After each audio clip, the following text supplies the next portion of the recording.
So some good news for tourists, but as we heard, many in the travel sector want the British government to lift restrictions faster. Paul Charles is the founder and CEO of the PC agency, a travel and tourism consultancy. Paul, good to see you. You must be delighted to see today's UK loosening of restrictions.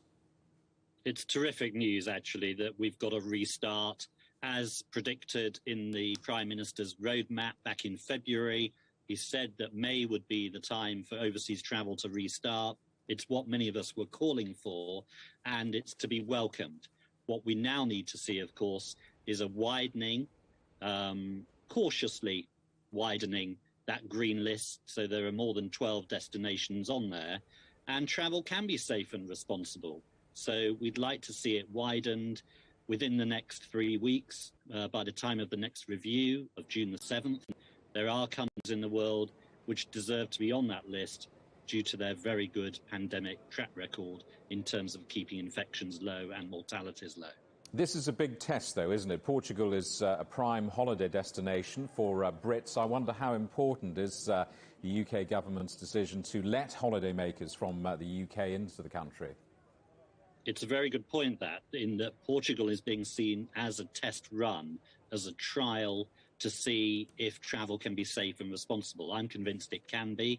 There are lots of good measures in place, regular testing, for example, both going into Portugal and coming out of Portugal, as well as once you're back in the UK, to ensure that travel can be effective and be safe again without bringing in more infections potentially back into the UK.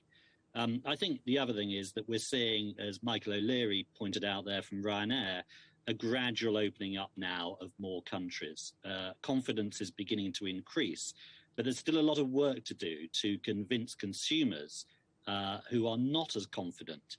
They are holding back in many cases, waiting for more destinations to go green, but also waiting to see if the summer is going to be as clear as they expect. Well, let's talk about those other countries. Greece, Spain, France, Italy all remain on the so-called amber list, and the UK Health Secretary warning people not to go on holiday there. I mean, that must be an enormous blow to those destinations and the operators.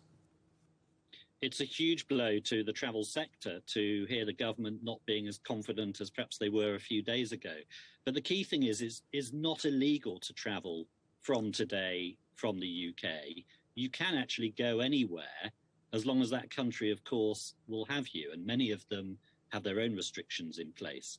But what we're starting to see is countries across Europe allow their citizens to travel, especially if they've been fully jabbed. And really the same should be happening from the UK.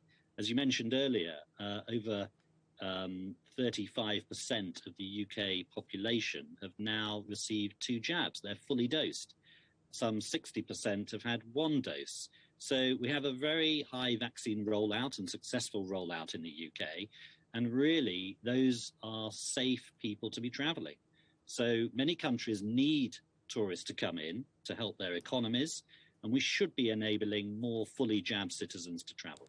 Quick thought on Ryanair and those record losses. I wonder how battered are global airlines, and can we say the worst is now behind them? Well, many airlines are fighting for survival still. They're certainly not making profits.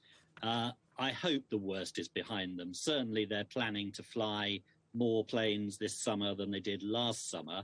But that, of course, is dependent on no new variants emerging, which could frustrate the rollout of more travel and tourism. I think the worst is behind them, but you're still going to see more consolidation in the sector in due course, and you're still sadly going to see fewer new entrants coming into the sector. Paul Charles, good to speak to you. Thank you very much indeed for coming on.